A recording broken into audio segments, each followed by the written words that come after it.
I'm here to talk about the NHS and the investment that we're making in Watford Hospital, and it's a £400 million programme to do a big rebuild and refurbishment, not just in Watford, but also in Hemel Hempstead and St Albans. And it's part of the biggest investment in hospital infrastructure for a generation.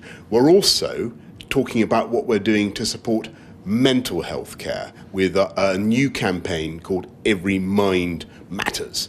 And I think that's of vital importance, because if you can address people's mental health and demystify mental health issues, if you can make people more confident about problems they may have with their mental health, then I think you can also help to tackle their physical health as well. They both work together. I'll ask a bit more on that, but these are. I just want to go back to Ms. Arcuri, because these are fresh details out this morning saying that you visited her home repeatedly. What do you have to say about what she's had to say this morning?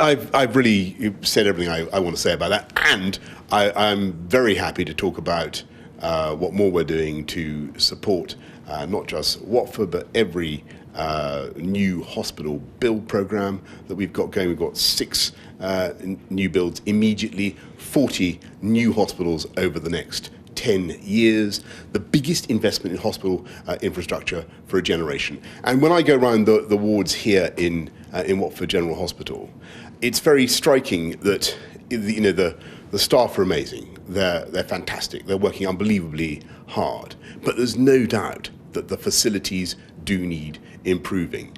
And it's, as I was saying last week, it's like asking a Premiership footballer to play on a ploughed field. Well, we can sort that out.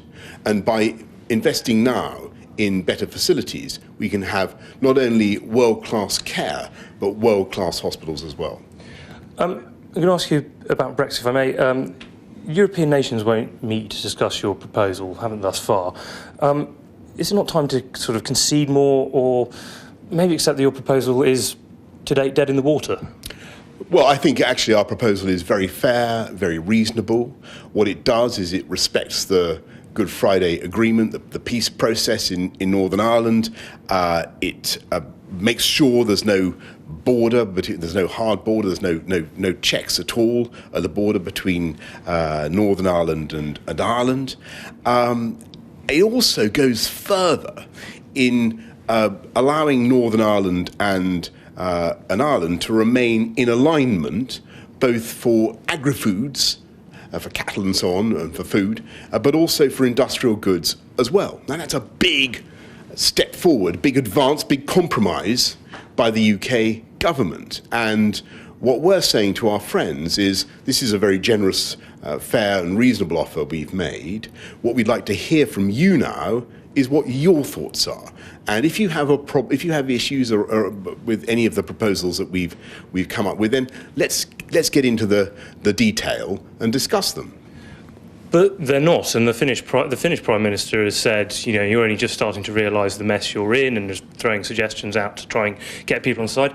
And President Macron has said you've got until Friday, basically, to try and sell this to people. How are you going to sell it to? Well, I talked to both Arcuri, the Finnish Prime Minister, and to Emmanuel Macron yesterday, and I think that they can see that there is an argument now for pushing on and getting on with some substantive talks on the detail of what we're proposing. Just to go over it again, we've gone a long way.